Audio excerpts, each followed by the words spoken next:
حضرت عمر فاروق رضی اللہ عنہ یو ځل په یو جهاد کې ایران باندې جهاد و، په هغه جهاد کې دغه ونیو د ایران د بادشاهانو یو شهزاده گرفتار، چې گرفتار یې که وینیوه، ډېر بهادر شهزاده و، ډېر بهادر او ډېر کلک و، مضبوط پهلوان و چې ګیرې که لاول دا قیدره چې په سړي به ایمان پیش که، ایمان یې پې ورپېش که خو هغه ایمان قبول نه کوي، سر ته کټ کې جلاد یې راوست، جلاد وی دی به توره باندې به دې سټ ووی، مخامخ یې ځان ته ودرو، دنیا تماشې ته ولاړه د ایران د فلانکي بادشاه زوی شهزاده هغه بهادر، نن د هغه نه د عمر فاروق مخکې سر والي کېږي چې څنګه دې ودرو مخامخ. نو دا قانون دی چې یو سړي نه دا اوس هم چې پالسي کوي نو مخکې تپوسو کې څه وصیت دې شته که نشته، ستاسو وصیت شته که څه خبره کې جلاد اوس شاته ولاړ توره ورسره ده، وایه څه وصیت دې شته، یو خبره مې شته، ویې څه ده، وی تږی یم یو جام اوبه غواړم، وی دا خو اسانه خبره ده، ورشه یو جام اوبه راوړه، دنیا ولاړه ده، جام اوبه یې راوړې، چې د جام اوبه د لاس کې ونیولې دا لاس یې داسې رپي. حضرت عمر فاروق رضی الله عنه ته لکه اوبه وڅښه که نه، اوبه یې نسکې، وی چې یېرېږم څه نه یېرېږې، هسې نه چې زه دا جام دې خولې ته کړم دې وخت کې مې ونه وایي سر رانه پرې نه کړي، یېرېږم ځکه لاس مې رپېږي. وی نه تر څو چې ته اوبه نیس کړې اطمینان سره اوبه وڅښه، تر څو چې ته اوبه نیس کړې هغې پورې موږ ستا نه سر نه وو چې دا اوبه دې نیس کړې، تر څو چې د اوبه نیس کړې نو موږ ستا نه هغې پورې سر نه وو، اطمینان سره اوبه وڅښه. وی صاحب ټیک ته رښتیا وه، وی او بلکل هغه اوبې په ځمکه تویې کړې، شهزاده خو هوښیار و، هغه اوبې په ځمکه تویې کړې، اوبه خو ځمکې راښ کړې. وی دا ولې؟ وی صاحب تا فیصله کړې ده چې تر څو دې اوبه نیس کړې سر به دې نه وامه، اوبه خو لاړې دا زه څکې نه شم. چالاکي وکړه، مضبوطه چالاکي وکړه. حضرت عمر فاروق هم پریش حیران شو چې خدای دې سړي خو په چالاکي ووالو، اوس به څه کوو؟ ما خو خبره رښتیا کړې ده چې تر څو دې د اوبه نیس کړې نو سر دې نه وام، اوس خو د اوبه دې څکې نه شي او خو ځمکې راښ کې، اوس به څه کوم ورسره؟ وی بس ټیک ته ده، هلته مسلمانان دي وی صاحب چالاکي وکړه، سر ته ووه، دوکه باز دې دوکه وکړه، په دې دوکه او په چالاکۍ د ځان نه مرګ نه بچ کوي، او دا خو کافر دی، که ایمان راوړي خو پرېږده، خو چې ایمان نه راوړي نو چالاکي وکړه، دوکه وکړه او تا سره دوکه کوي، دا خو بل جرم وکړه. جلاد ته ووایه چې سر ته ووایې نه. حضرت عمر څه وایي؟ رښتیا خبره په رښتیا اوبه ولاړ یم، کونو قوامین بالقسط، په انصاف په ولاړ یم. د سره ما وعده وکړه، ما د خولې نه خبره وتېره چې تر څو دې دغه اوبه نیس کړې سر به دې نه وام، دا اوبه دې څکې نه شي خو ځمکې راښ کې، دې موقع کې پرېږدم، بلکل یې پرېږدم، او بیا به چېرته خدای دې ګوتو له راولي، بیا به ورسره ګورو. وی صاحب که اوس دې پرېښو بیا چېرته ګوتو له راځي، ده خو زمونږ بلا مسلمانان وجلې دي، ده خو په جهاد کې زمونږ بلا مسلمانان شهیدان کړي دي. وی هر څه چې شوي دي خو ما رښتیا دروغ به راباندې نه وایه، ما فیصله کړې ده چې تر څو یې د اوبه نیس کړې نو زه د سر نه وام، په دې موقع بله موقع بیا ګورو ورسره. سړی یې پرېښو، وی ځه زه په رښتیاو قایم یم، په انصاف قایم یم، زه دروغ نه یم، زه معاف مې کړې. چې معاف یې که څنګه او بار ووته نو ویې لمبل او واپس جومات ته راغی. وی حضرت عمر وی د مې اسلام ته مخکې نړه کېده، تا چې گرفتار کړم او را دې وستم او دې مسلمانانو ته مې وکتل نو زما مسلمانۍ ته زړه شو، خو زه نه مسلمانېدم. ما وی خلک به سبا وایي چې د مرګ د یرې نه مسلمان شو، دا پراپیګنډې به راپسې کېږي چې د مرګ نه ویرېد نو مسلمان شو، د خدای دپاره نه مسلمان، د یرې نه مسلمان شو، حالانکې زما په زړه کې د الله دپاره ایمان ته زړه شوی. اوس چې خلاص شم یره مې ختمه شوه نو اوس واپس رالم، یره مې ختمه شوه واپس رالم، ما ته کلمه وایه زه مسلمانېږم. پروردګار هغه هلک مسلمان که، او چې مسلمان شو نو یو عظیم د اسلام جرنیل ته جوړ شو، دومره عظیم جرنیل ته جوړ شو چې دغه خپل علاقې د فارس د حضرت عمر فاروق په زمانه کې د پلاسفته شوي دي. که عمر فاروق په خپله خبره ټینګ نو ولاړ او د خلکو خبره یې منلې وه او د هغې انصاف هغه خبره یې پرېښې وه نو خو سړی به مړ شوی و که نه، نسبت یې نه وه جوړه. انصاف، رښتیا ویل او په حق باندې ودرېدل او کلک ودرېدل، دې ته انصاف ویلې کېږي. د دې مقابله چې څوک کوي چې داسې نه کوي هغه ته ظالم ویلې کېږي، او د ظلم انتہائی خطرناک انجام دے. نبی کریم صلی اللہ علیہ وسلم فرمائی الظلم ظلمات یوم القیامت، وی ظلم با دا قیامت پرز یو تیاری نوی، دا با دیر زیادی تیاری بی، دیر تیاری دی. دا خدای دا قهر او دا غضب تیاری بی، دا فرشتو دا نیوکو تیاری بی، دا جہنم دا عذاب تیاری بی، دا خولو دا ڈوبوالی تیاری بی، او بیاد پا دوزخ کی دن دا اور تیاری بی، دا شپی تیاری بی، یو تیاری بنی دیر تیاری بی. نو دا انصاف مقابلہ کی ظلم دے، او دا ظلم دے خدای منگو سایتی. انصاف دا اچت شے دے، دا کہ امام بخاری وی الانصاف من نفس کا، یو مانے دادا کہ زان سر انصاف ہوکا، خپل زان سر انصاف ہوکا. دا شپی چے کل اسمبلی دا دے روز تاو گو رسل سار پاسے دلیم تروسا پورے ما سوکل اللہ میں سونا خوشحالکا او دا اللہ دشمن شیطان میں سونا خوشحالکا. دا سوچو کا پر اقبل لکی، دا سوچو کا چے پا ما دا اللہ را طرف نا کمشے مقرر ہو ما غا پورا کردے ہو کنا. دا سوچو کا نن میں مسلمان تا ضرر رسول دے کمی ندے رسول، نن میں اللہ خوشحال کردے ہو کما خپا کردے دے، نن میں شیطان خوشحال کردے ہو کہ خپا کردے دے. الانصاف من نفسک، الانصاف فی نفسک، یا دا زیم مانام دا الانصاف من نفسک. کدا چا حق در باندی بھی کنا اگر دے تم مجبور ہو چے قاضی للارشی خپل طرف نو سر انصاف پکرا شاہن دا حق دے والا قاضی تم مجبور ہوا، جج تم مجبور ہوا، اگر بلے جرگی تم مجبور ہو چے پتا جرگو کی، اگر دی تم مجبور ہو چے پزوری در نو آخلی دا خپل زان نوال انصاف ورکا راش لکستا دا حق دے ما سر واخلا دا حق دے راش استا ما با اندومر پیسی کی دا خپل پیسے دے واخلا. پہ انصاف ادرے دل دا دیر لوے کمال دے. حضرت دا بادشاہ لم پکار دا حضرت علی رضی اللہ عنہ زمانہ دا یو قاضی مقرر کردے شریح، دا مشہور قاضی دے. دا دی عمر فاروق رضی اللہ عنہ یو زغر یو یہودی چا طریقہ دو کلان دے کڑے ہوا. حضرت عمر فوراً قاضی شریح سرا خطا شم حضرت علی زمانہ ہوا، حضرت علی فوراً قاضی سرا درخواست ورک دا دی فلان کی یہودی سرا زغر دما لیتے والا. اس بادشاہ با درخواست ورکی دے زمانے کو معمولیم زور اوری پزوری تغواری. اب بادشاہ دے کہ دو سلور مسلمانان لے گلے وے ورشہ دا کہ یہودی اسو سپیڑے وہ ہے زغرم تے والے نو خلقو با ریگمال کڑے مو زغر بیم تے غشتے ہو نا دے انصاف کار بکو. بیا با خلق سبا ہوئی چی علی صاحب ظلم ہوکو کہ زغر زرہا زمادا او خلق بوئی چی علی ظلم ہوکو زیادتی ہوکو. عدالت تا بلار شم عدالت کراک لنو دنیا تا پتو لگی چی دا انصاف پا فیصلہ زغرہ والا شو. خپل قاضی دے غسر دعوی اکڑا قاضی سے من جاری کا ام حضرت علی پسے ام یہودی پسے دوالو تویراش دوالا راجل عدالت کے دوالو درید القاضی سرا جج تا مہامخ یو خو حضرت علی والار دے بلخو یہودی والار دے گورا انصاف دیتا ہوئے. ادے دمانے بادشاہ جج لذی نا نزی وکیل بلے گی یا رضان پدے بل سو مختار لے گی مختار عام کہ تو دما پدے مختار خاص و مختار عام لال شو دما پدے ادرے گا. دا خودیر لوی خبر بیزتی را کہ زب زمو پا عدالت کی بولاڑے حکومت زما دے زب پا عدالت کی ولاڑے. حضرت علی دا سوچو نو کہ حکومت زما دے او زب جج تا مخامخ پا عدالت کی ولاڑے او بیا یہودی سر پا یو سب کی ولاڑے یو خواہ یہودی رے بل خوازا او اگر قاضی تا بودرے کم چکم ما مقرر کرے دے اخو زما دلاسه دے نن بے معزول کمبل براولا نو اغی قاضی تب علی ولاڑی رضی اللہ عنہ سوک دا حضور پاک زو دا حضور پاک دا ترزوی عظیم مجاہد او عظیم خلیفہ دا مسلمانانو او خواہ کی یہودی ری یو صف کی با یہودی سر ولاڑی نا اس انصاف ہم دقا دے چو در دل قاضی سے وطویسہ دعوی دے دا وی زما دا دعوی رچی دستا دا زغر دا زمان دا یہودی نے تپوسو کو زغر دا چالاغی وی جدا زمان اس قانون داری چی دا مدئی نا با گواغ والی او چی مدئی سر گوانی نو مدالی لبا چی پچا داوشوی قسم باور دا قانون. حضرت علی صاحب توی گواہ سرشتا بھی اوسے سوکتی وی یو زمازوی دے حضرت حسن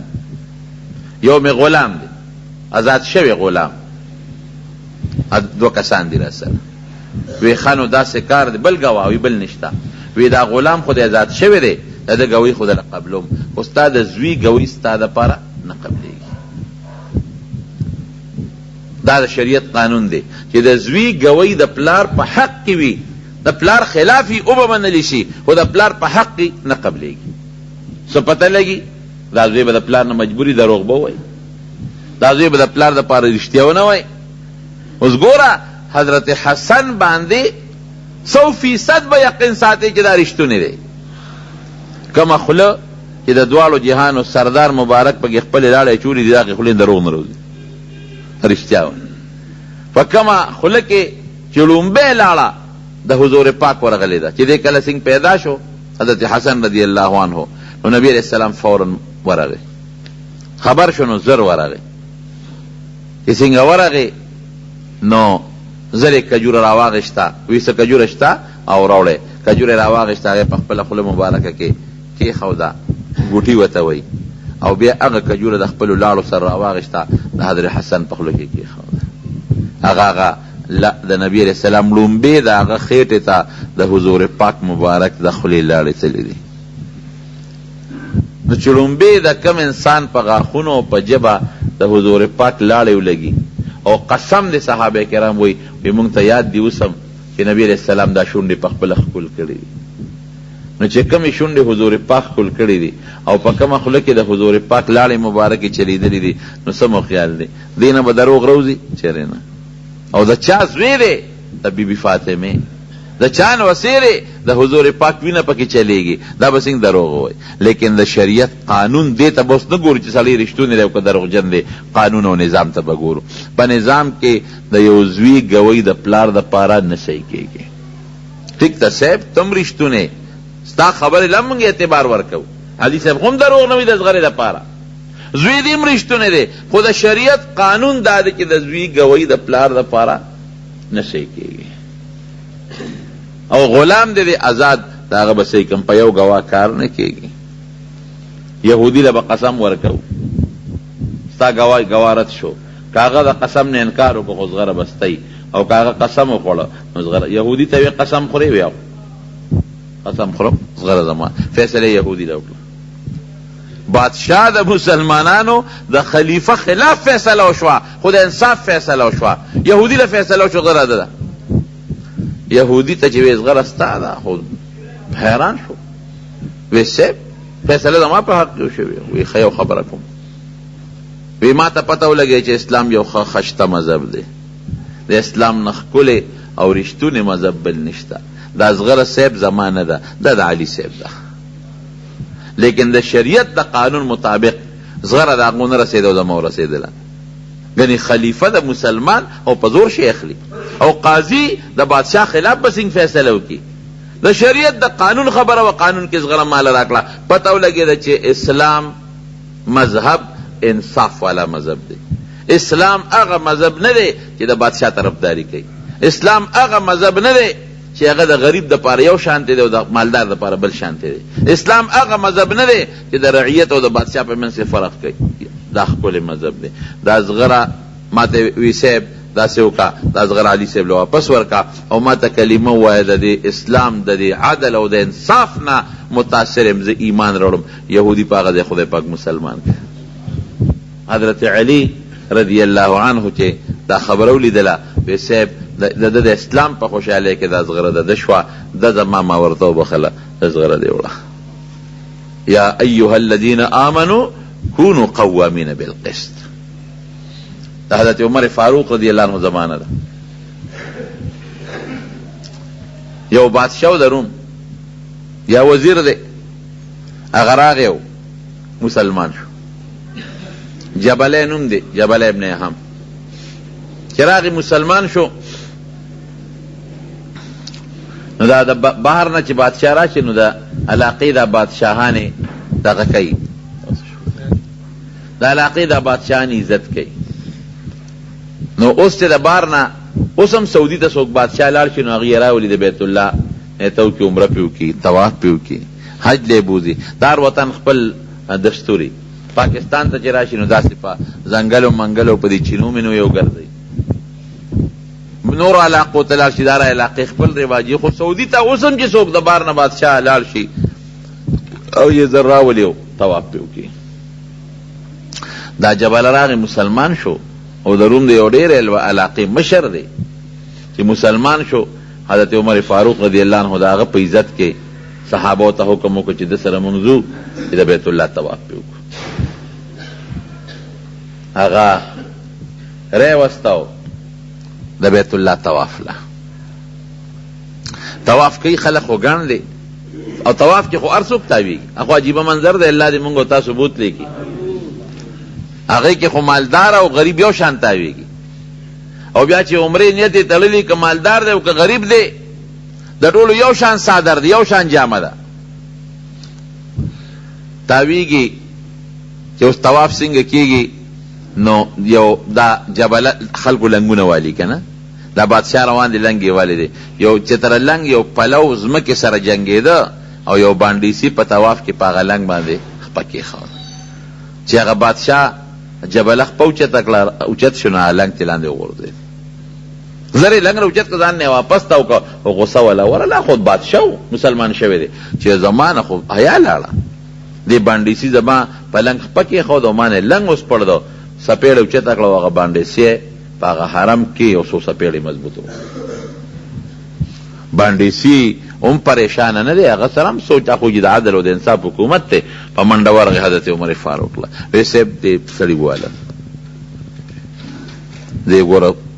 برابر کړم. وی والم هغه بادشاه هلکه خیر دی، میلمه دی، مونږ د هغه په عزت کې رالو او طواف هغه سره دا دی کوو. وی نه صاحب زه وهلم په مخ بې ځایه ووالم، ما څه قصدن خو د هغه په لنګ باندې خپه نه وی ښودی، ما نه خو غیر اختیاري خپه کېښودی شوه او د ده نه لنګ اوس پړدلی شو. زه یې والېمه، زه یې چېرته پرېږدم، ماله به د خدای په ني د انصاف فیصله کوې. او دا بعضې بانډیسیان هم چې په خبره کلک شي نو بیا خو کلکي که کلک شو په خبره. او ورته ګوره مه کوه میلمه.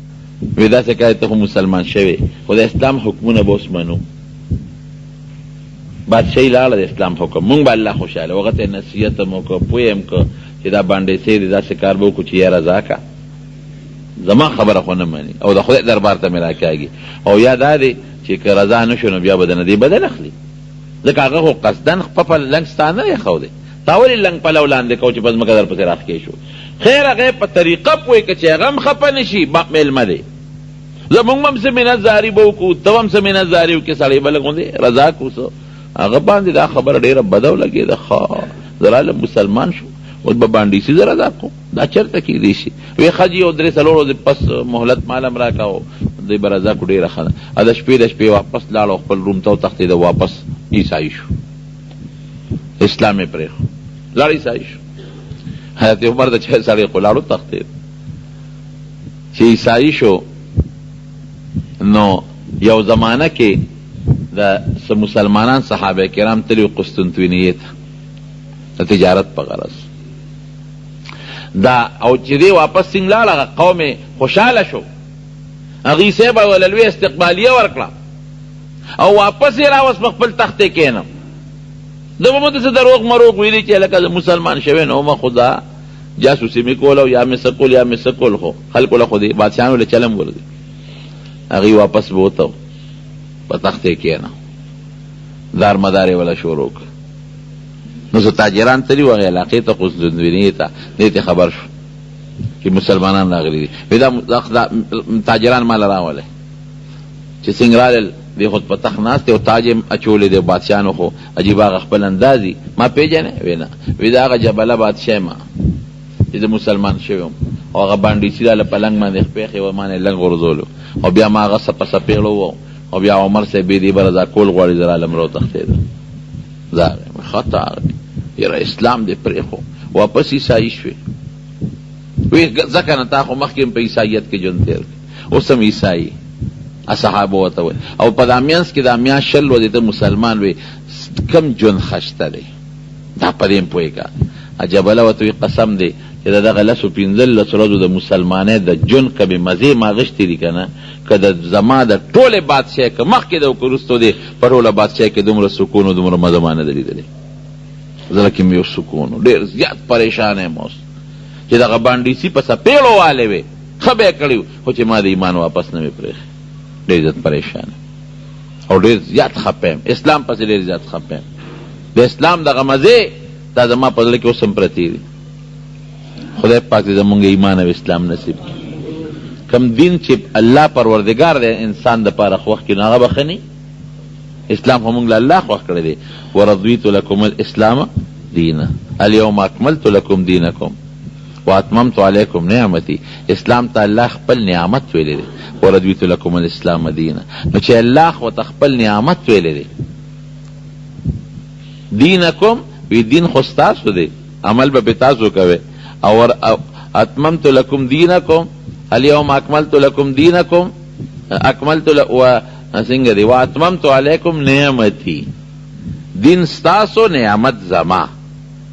دیو نه وی چې اتممت لکم دینی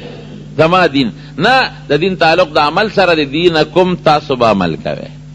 او اتممت علیکم نعمکم نه دی نعمتی نعمت زما دی ورضیت لکم الاسلام دینا نو چې کوم دین د الله خوښ کړي هغې کې موږ نخرې کوو او بهتر دین یې کوو او موږ قمقل یو د چا یو ازم خوښ دی د چا بل ازم خوښ دی د چا بل ازم خوښ دی د ازمونو والا سره به د قیامت پر ورځ خدای پاک ګوري خو کتې به شي چې کله ولا ورشي اسلام نه بهترین مذهب بل نشته د اسلام نه ښکلی حق مذهب بل نشته دا موږ له خپل پروردګار خوښ کړی دی او الله یې زموږ ژوند او زموږ مرګ زموږ د قبر ژوند زموږ د حشر ژوند دا ټول په اسلام باندې نصیب کړي نو ډېر واپس مې زړه کېږي نو بیا ځکه نه مسلمان شوي نه که نه اوس به راپورې خلک خاندي وی به چې کله مسلمانې کله عیسایي کېږي بیا مسلمانېږي یاره وی په یو شرط مسلمانېږم زړه مې ورته شوق کې دی چې که عمر ما له لور راکوي دا به زما دپاره ډېره اوچته خبره شي که خلک وایي چې بیا مسلمان شو زه به هم د عمر غوندې لوی بادشاه امیرالمؤمنین لور راکړه زما دپاره به ډېر لوی عزت وي هغه تاجر ورته وایي صاحب که زما لور دې پکاري خو زه درته اوس درکړو او که د عمر د لور خبره شي نو خو زما اختیار کې نه که بل څیز زما اختیار کې خو وایه خو د عمر لور خو د هغه لور د دې سودا نشم کوی وایي ځکه نه یو کار وکړه لاړ شه عمر سره صلاح وکړه که ما له خپله لور راکوي اسلام ته مې واپس زړه کېږي مسلمانېږم وایي ښه دا تاجر راغی حضرت عمر فاروق رضی الله عنه تعالی وی صاحب هغه جبله خو بیا مسلمانېږي زړه کېږي خدای شرط لګاو چې که عمر لور راکوي اسلام ته مې شوق کېږي خو یریږم شرمېږم خلک به راپسې پیغورونه راکوي زه دا به ویم چې عمر غوندې سړي لور راکړه وی تا ورته څه ووایي وی مې چې صاحب که زما لوري خو تا نه قربان د اسلام نه قربان که د عمر لوري نو هغه خو د هغه اختیار دی هغې کې د بل چا اختیار نه بد دی وکړل وی قسم دی چې یو مسلمان یو کافر مسلمانېږي د هغه د اسلام نه عمر یو لور خو څه کوي چې څومره لورونه ټولې ته قربان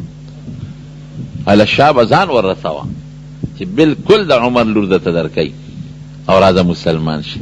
دا تاجر غریب پاس پوالو لرون خو لري بلا مزل قافلو کې به دی یوازې خو تېر نه شي چې دی ورسېد یو غوغا و په هغه ښار کې